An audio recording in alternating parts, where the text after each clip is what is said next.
లేవు. ఒకవేళ సార్ మన బిఆర్ఎస్ పార్టీకి మన రాష్ట్రాల్లో 40 స్థానాలు 45 వచ్చుంటే చిత్తు వెంకటస్వామి గారు మీకు ఇస్తాను, ఒక 2 minutes మీకు అవకాశం ఇస్తాను. ఇప్పుడు 45 స్థానాలు కనుక బిఆర్ఎస్ కు మొన్న వచ్చుంటే అసెంబ్లీ ఎన్నికల్లో రేవంత్ రెడ్డి ముఖ్యమంత్రి అవడం అనేది అగమ్య గోచరం అవుతుండే. అట్లా రాలేదు. అంటే ప్రకృతి ఒక్కొక్కసారి శిక్షలు వేస్తుంటది, ఎట్లా చేసిన వాళ్ళకు అట్లా శిక్షలు వేస్తుంది. ఇప్పుడు కేసీఆర్ ఏమన్నా మాట్లాడినాడా? తన ఎమ్మెల్యేలు కాంగ్రెస్ వైపు పోతున్నప్పుడు మిగతా వాళ్ళందరూ సెకండ్ లైన్ ఆఫ్ లీడర్స్ అదో ఇదో మాట్లాడినారు, రాజీనామా పెట్టమన్నాడు, రాళ్లు పెట్టి కొట్టమన్న ఆయననే ఎమ్మెల్యేలను కొనుక్కున్నాడని ఇరు వర్గాలు ఇవాళ తిట్టు తింటున్నారు కదా. ఇందులో ఎవరు ఎక్కువ తిన్నారు, ఎవరు తక్కువ తిన్నారు అంటే నేను అనేది ఏంటంటే ఒక పార్టీ అంటే జెండా మీద పార్టీ బీఫామ్ మీద గెలిచినాడు ఉన్నా లేకున్నా ఇది ఎలక్టోరల్ రిఫార్మ్స్ రావాలి. ఇప్పుడు ఆ 52 అమెండ్మెంట్ యాక్ట్ ఏదైతే ఉందో యాంటీ డిఫెక్షన్ లాగు అమెండ్మెంట్ రావాలి. ఇప్పుడు రాహుల్ గాంధీ గత పార్లమెంట్ ఎన్నికలప్పుడు ఏమన్నాడు? 10th చాప్టర్ లోపల ఖచ్చితంగా ఈసారి మేము వచ్చిన తర్వాత డిఫెక్షన్ లాకి యాంటీ డిఫెక్షన్ లాకి అమెండ్మెంట్ తీసుకొస్తాము, ఒక వ్యక్తి పార్టీ మారిస్తే ఆటోమేటిక్ గా పదవులు కోల్పోయే స్థాయి చేస్తాము అని అన్నాడు. అన్న రాహుల్ గాంధీ ఏం చేసినాడు సార్? ఢిల్లీలో బీఆర్ఎస్ ఎమ్మెల్యేలకు కండువాలు కప్పినాడు. Shameless thing. నేను అనేది ఏంటంటే ఇట్లా చేయొద్దు కదా. ఒక ఇంటికి ఒకటే టికెట్ ఇస్తా అన్నాడు, ఒక ఫ్యామిలీలో ఒకటే టికెట్ ఇస్తా, మీకు ఇష్టమైతే ఉండండి లేదా వెళ్ళిపోండి అన్నాడు. వరంగల్ సభలో ఒక్కొక్కరికి ఇట్లా మొత్తం ఫ్యామిలీలకు టికెట్ ఇచ్చినాడు. నేను ఒకసారి మళ్ళీ వస్తారు మీ దగ్గరికి. తాడు శ్రీనివాస్ గారు, తాడు శ్రీనివాస్ గారు ఎస్ సార్, అన్మ్యూట్ చేయండి. ప్యానెల్లో ఉన్న మిగతా గెస్టులందరికీ నా యొక్క గుడ్ ఈవినింగ్. అయితే ఇక్కడ కొద్దిగా క్రిటికల్ జాబే ఇక్కడ అది. ఎందుకు అంటే మీరు బయాస్డ్ గా ఉండడం అనేది. So okay, what ever it may be, నేను బయాస్డ్ ఈ విషయంలో అబ్సల్యూట్లీ. భారతీయ జనతా పార్టీ ప్రజాస్వామ్యాన్ని పట్టపగలు మర్డర్ చేసింది, హత్య చేసిందని అంట. నేను ప్రతి టాపిక్ లో కూడా బయాస్డ్ గా ఉంటా. ఏదో ఒక వైపు న్యూట్రల్ ఏది కాదు, టాపిక్ ని బట్టి ఉంటా. నేను టాపిక్ వ్యూహాత్మకంగా మీరు మోడరేటర్ ని అక్కడ ఇంకొక మేడం ని పెట్టి మీరు వస్తూ ఉంటారు. Okay, you can. నేను తప్పు పట్టట్లేదు, కానీ ఫస్ట్ ప్రజలకి నేను తెలియజేసిపోవాలి మీ రోల్ అనేది. It will be easy for me, for my argument. So నేనేమంటున్నాంటే శరత్ అన్న సగం నా ప్రాబ్లం సాల్వ్ చేసినారు, సగం విషయాలు చెప్పినారు. ఆర్ఓ కాన్స్టిట్యూషనల్ ఇండిపెండెంట్ బాడీ, ఇది ఈ రోజే పుట్టింది కాదు ఎలక్షన్ కమిషన్. సో తరతరాలుగా వస్తూ ఉంది and it been appreciated by world countries కదా శరత్ అన్న. మన ఎలక్షన్ కమిషన్ ఇంత పెద్ద డెమోక్రసీ, వాళ్ళు ఎన్నికలు నిర్వహించినప్పుడు మనకి we got certificate from other countries also. So ఇంత పెద్ద ప్రజాస్వామ్యంలో శాంతియుతంగా ఎన్నికలు నిర్వహించడం అనేది రికార్డ్. నేను ఇక్కడ మాత్రం I'm not an advocate for election commission. So only నా పార్టీ ఆర్గ్యుమెంట్, నేను as a spokes person of BJP party I'm putting my argument. ఇది విక్టిమ్హుడ్ అనేది తీసుకోవడం కాంగ్రెస్ కొత్త కాదు. ఎప్పుడు కూడా తను ఏదన్నా దొరికిపోయింది అనుకోండి తప్పు చేసి ఇంకా ఏడుస్తా ఉంటది. It will cry. అసలు ఆ ఇష్యూ ఎపిసోడ్ అయిపోయేదాకా క్రై చేస్తుంది. ఈడీ వచ్చి రైడ్ చేస్తే బీజేపీ మీదనే పడుతుంది, సిబిఐ వచ్చి రైడ్ చేస్తే బీజేపీ మీద పడుతుంది, ఎలక్షన్ కమిషన్ ఏమని చేస్తే బీజేపీ మీదనే పడుతుంది. సో ఈ రకంగా ఏవి చేసినా వాళ్ళకు బీజేపీ మీద పడి ఏడవడం అనేది అలవాటుగా మారిపోయింది. నేనేమంటున్నాను, మీరు ఇక్కడ మీనాక్షి గారి యొక్క అపియరెన్స్ కావచ్చు, ఆమె వర్క్ స్టైల్ మీకేమన్నా ఇంకా లోతుల్లో తెలిస్తే కావచ్చు. మా కత్తి వెంకట సామన్ ఆల్సో ఈజ్ ఫిదా ఆన్ హర్ వర్క్. అది ఆ మేడం కి అప్పుడప్పుడు నాతో ఫ్రెండ్లీ టాక్ అయినప్పుడు చెప్తా ఉండే. సో నేనేమంటున్నా అంటే ఇక్కడ ignorance of law is not excuse. Sharath అని ఒక గొప్ప మాట చెప్పినారు. అసలు ప్రతి పార్టీకి ఒక లీగల్ ఇది ఉంటుందండి, ఇది మన లీగల్ సెల్ అని. అసలు ఆ లీగల్ సెల్ వాళ్ళు ఏం చేస్తా ఉన్నారు? వారు బిజీగా ఉంటారు. ఎందుకంటే ఒకసారి క్యాండిడేట్ గా డిక్లేర్ అయినప్పుడు కంగ్రాచులేషన్స్ వస్తూ ఉంటాయి అండ్ బొకేలు వస్తూ ఉంటాయి, తిరగడము, అటు మాట్లాడడం, అధిష్టానం మాట్లాడడం, ఈమె వాళ్ళకు వేరే వాళ్ళకు థ్యాంక్స్ చెప్పడం, అధ్యక్షి అంటే ఆమె బిజీగా ఉండొచ్చు. కానీ ఎవరైతే లీగల్ సెల్ ఉంటుందో ప్రతి పార్టీకి, వాళ్ళు ఏం చేశారు అనేది శరతనతో పాటు నేను అంటా ఉన్నాను. రెండోది ఏంటంటే ఆమెకి ఈమెయిల్లో కూడా ఈ నోటీస్ వచ్చిందని విన్నాను. మరి అది ఎంతవరకు నిజమో తెలియదు, కానీ ఈ కేసు విషయం ఆమెకు ఆల్రెడీ నోటీస్ కూడా వచ్చింది అనేది, ఈమెయిల్ నోటీస్ వచ్చింది అనేది తెలుస్తా ఉంది.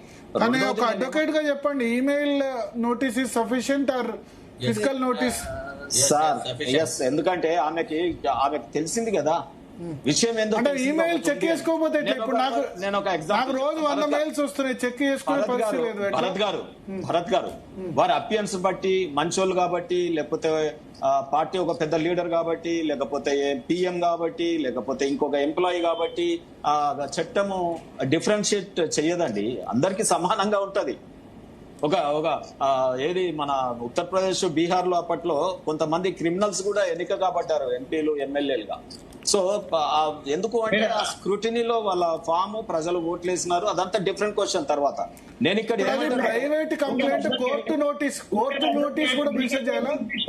ఒక నిమిషం సార్, ఒక నిమిషం సార్, అరే ఒక్క నిమిషం అన్న, మీరు చెప్పండి ఏం చెప్తారో చెప్పండి. నిందితుడిగా అది కన్సిడర్ చేస్తారా? శరత్ అన్నకు నాకు మా ఆఫీసు మీరు ఎంగేజ్ చేసుకోండి లాయర్ గా, అది చూద్దాం, దాని సంగతి చెప్తాం. నేనేమంటున్నా అంటే ఒక్క నిమిషం ఆగన్నా.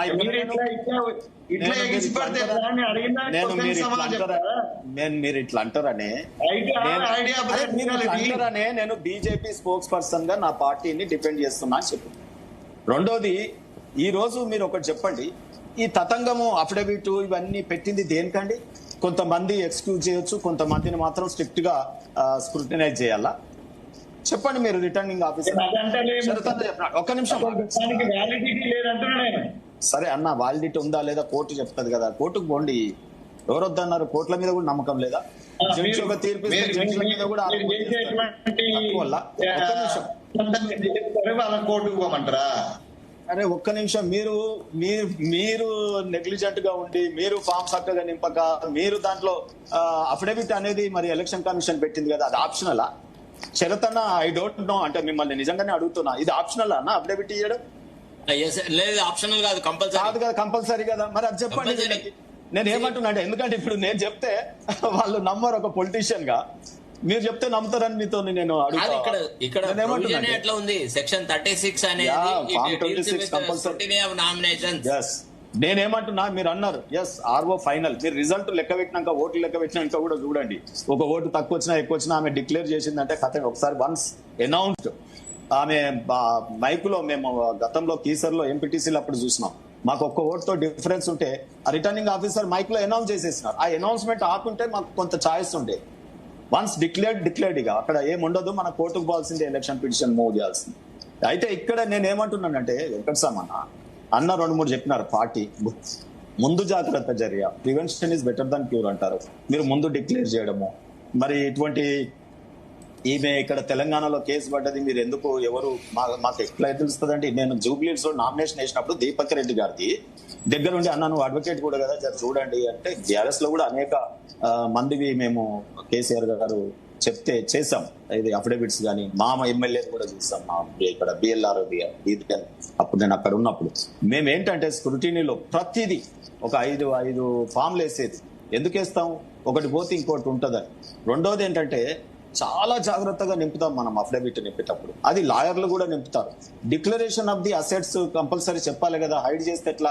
కేసులు అనేది ఆర్టీఐ యాక్ట్ లో మీరు ఒక లెటర్ పెట్టుకుంటే ఏమేం కేసులు ఉన్నాయి మీద ఇస్తారు, ఆ కాపీ జత చేస్తే కూడా అయిపోతుంది. ఒకటి ఒకవేళ డిపార్ట్మెంట్ ఆర్టీఐ యాక్ట్ లో వాళ్ళు తప్పించారు అనుకోండి, ఈమెకేం కాదు. ఇప్పుడు ఇవన్నీ సరే, లాక్నాస్ ఇవన్నీ చెప్పడానికి నేనేం అడ్వకేట్ గా మీకు రాలేదు, నేను పార్టీ పరంగా. ఇజ్ ఇట్ రైట్ శరతనా? ఆర్టీ యాక్ట్ లో తీసుకుంటే అది సర్టిఫై చేసేస్తాం కదా. ఆర్టీ యాక్ట్ లో కాకుండా అప్లికేషన్ డీజీపీ ఆఫీస్ లో డీజీపీ ఆఫీసులో ఒక పర్టికులర్ సెల్ లాగా పెట్టేసేసి, మనం ఎవరైనా ఒక క్యాండిడేట్, నేను కాంటెస్ట్ చేయబోతున్నాను, నేను ఏమైనా కేసులు ఉన్నాయి details, how many cases are registered against me అని అంటే, ఒక సెంట్రలైజ్డ్ సిస్టమ్ లోపల వాళ్ళు ఇన్ఫర్మేషన్ ఫర్నిష్ చేస్తారు. అట్లాంటి వసతి ఉంది. తర్వాత రెండోది, ఏదైతే ఈ సమన్స్ కేసు ఉందో ఆమెకు తెలియకపోవచ్చు, అది మెటీరియల్ గా ఎలక్షన్ ను ఎఫెక్ట్ చేసే ఇన్ఫర్మేషన్ కాదు. ఆ కారణంతో ఎలక్షన్ నామినేషన్ ను రిజెక్ట్ చేయడము తప్పు. అంతేగాని ఆమె ఇన్ఫర్మేషన్ ఫర్నిష్ చేయకపోవడము తెలిసి చేసిందా తెలియక చేసిందా అనేది మనం దాని చెప్పగలుగుతాం మనం. అది ఇప్పుడు మనం ఏ రకం కూడా మాట్లాడడం. లాస్ట్ ఒక లైన్ నేను ముగిస్తాను అన్న. టెక్నికల్ అంశాలు వచ్చినాయి అనేకం, నేను పొలిటికల్ గా బీజేపీ సైడ్ నేను మాట్లాడలేదు కదా. నేనేమంటున్నా అంటే, రాజకీయ పార్టీగా మీరు అంటా ఉన్నారు, అదిగో ఇంతమందే ఉన్నారు, మీరు పోటీ చేయొద్దు. సార్, స్పోర్ట్స్ మెన్ ఎప్పుడు కూడా గెలుస్తాం ఓవడం కాదండి. ఎలక్షన్స్ ఇప్పుడు మీరు ఏది పార్లమెంట్ లో కానీ అసెంబ్లీలో కానీ మనము ఏది నో కాంపిటీషన్ మోషన్ మూవ్ చేస్తాం. ఏది మెజారిటీ తక్కువ ఉన్న పార్టీలు చేస్తాయి. ఎందుకు చేస్తాయి? ప్రజల ముందు ఒక చర్చనీయాంశం పోతుందనో, లేకపోతే ఎంతమంది ఉన్నా మనము పోటీ చేయాల్సిన అవసరం ఉంటుంది. రెండోది, మనం మెజారిటీ లేదు కదా అని ఫీల్డ్ మీద పోటీ చేయకుండా ఉంటామా? సో మన ఎంపీలు మన జాగ్రత్తగా కేసు మనం ఉంటాం. మీరు అంటున్నారు అది బయట పెడితే ఆ విషయం కనుక బయట పెడితే మీనాక్షి నటరాజన్కి ఏమైనా నష్టం వచ్చేది ఉండనా? 100 కేసులు మర్డర్ కేసా, అది కేసా తెలియలేదు కాబట్టి అట్లా ఉండదు. సెక్షన్ గ్రేవ్ బట్టి చేయడం అని కాదు. అఫిడవిట్ లో కన్సీల్మెంట్ ఆఫ్ ది ఇన్ఫర్మేషన్ నువ్వు కంపల్సరీ నోటీసే తప్ప అది కేసు కాదు కదా. మళ్ళీ అట్లా సార్, ఇప్పుడు ₹1 దొంగతనము, ₹1 దొంగతనం, ₹1 చేసినోడే దొంగ, వీడు ₹1 చేసిండు ఏముంది అని అంటే కుదరదు కదా. దొంగతనమే కాదా, లీగల్ నోటీస్ మీరు అంటే మీరు మర్చిపోతున్నారు. అసలు కేసే నమోదు కాకపోతే మీరు కేసు అని మాట్లాడుతున్నారు ఏంటండి? కేసు నమోదు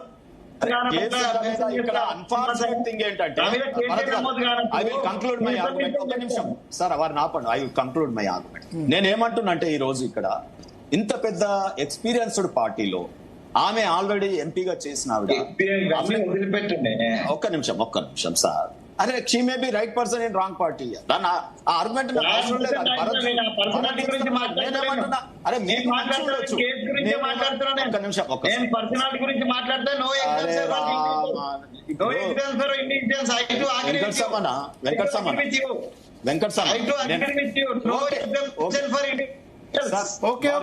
ఒక్కసారి బీఆర్ఎస్ మళ్ళీ వస్తా. భరత్ గారు వారు ఇంటర్ఫియర్ చేసినప్పుడు అంత మేరకు టైం మళ్ళీ నాకు ఇయ్యాలి. ఇస్తా మళ్ళీ ఇస్తా. ఒక్క నిమిషం.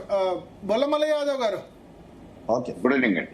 గుడ్ ఈవినింగ్ బొల్లమల్ల యాదవ్ గారు. ఏంది మీ పార్టీ స్టాండ్ ఏంది ఈ వ్యవహారంలో? ఇక్కడ పార్టీల కంటే ప్రజాస్వామ్యంలో కనీసం విలువలను అయితే పాటించాలి కదా.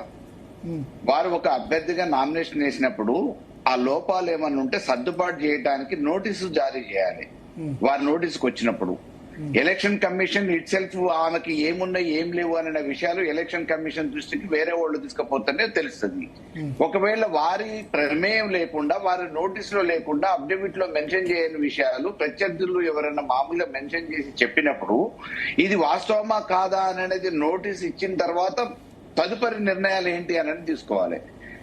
If I'm not wrong, actual గా ఎలక్షన్ కమిషన్ ప్రకారము, సుప్రీంకోర్టు జడ్జిమెంట్ ప్రకారం నామినేషన్లు అసలు రిజెక్ట్ చేయొద్దు. ఏదైనా ఉంటే ప్రత్యర్థి కోర్టులో పోయి అది ప్రూవ్ చేసుకోవాలి. అప్పటిదాకా నామినేషన్ రిజెక్ట్ చేసే అధికారం లేదు అనేది కూడా, అంటే నేను సెక్షన్స్ చెప్పలేను, అడ్వకేట్ మాదిరిగా ఈ సెక్షన్ అనేది చెప్పలేను, కానీ నాకు తెలిసిన వరకు నేను